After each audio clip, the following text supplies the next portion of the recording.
265 ล้านกีบลูกค้าเอาไปเลยเนาะคันนี้Hyundai Accent 2018 เกียร์ออโต้ปุ่มสตาร์ทบอกเลยว่าสีสันสวยงามเนาะงามทั้งนอกทั้งในแล้วป้ายกับงามอีกได้ลูกค้าเด้อ4688เนาะสวยๆงามๆแจ่มๆนี่ได้มาเนาะกระแจ2 ดอกยังครบเลยลูกค้าเด้อกระแจขี้เลสเนาะกดล็อกปลดล็อกอยู่ประตูได้แล้วแต่สะดวกเลยนี่ภายในดำทั้งนอกดำทั้งในลูกค้าคันนี้คึมๆแน่นอนเนาะนี่เบาะเดิมๆแจ่มๆเลยด้านหลังเนาะนั่งสะดวกสบายตามสไตล์ของรถเก๋งทั้งหมดนั่งได้อยู่5 คนทั้งหลังก้งขวางบอลเก็บเครื่องเก็บของใส่เข้าได้หลายเป่าอยู่ด้วยลูกค้าเด้อนี่ยูรุมก็มีอย่างอะไรเนาะกะลิกเล็กไทโลถือว่ามีครบเบิร์ดนะลูกค้าเนาะสวยงามแน่นอนรถคันนี้นะตับหลอกตับโล่แผงประตูบอไว้บอไล่ว้าวสีสันสวยงามตับโล่งามถือว่าจบแล้วรถคันนี้นะใครเอาไปใช้งานยาวๆได้เลยเนาะ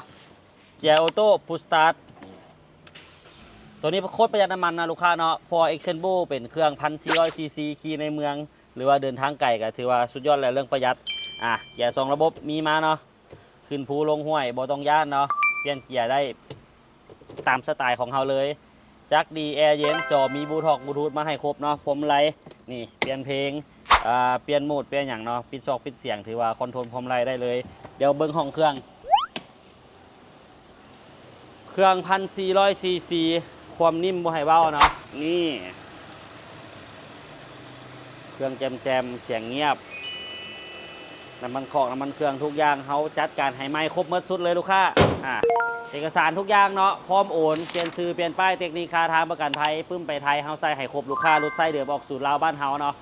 ซื้อได้ทั้งเงินสดและเงินผ่อนแล้วแต่สะดวกเลยมักแบบใดเข้ามาร่วมกันเขาจัดให้เนาะและของเร็วก็คือฮาวาเนาะพวกน้ำมันเครื่องหม้อกล่องทุกอย่างเขาไล่เปลี่ยนมาให้ครบหมดเลยลูกค้าเด้อ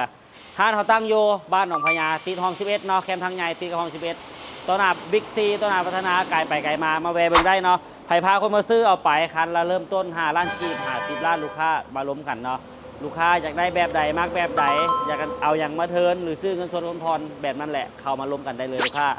คันนี้เนาะHyundai Accent 2018ใครสนใจเข้ามาเบิ่งได้เลยบ่ผิดหวังแน่นอน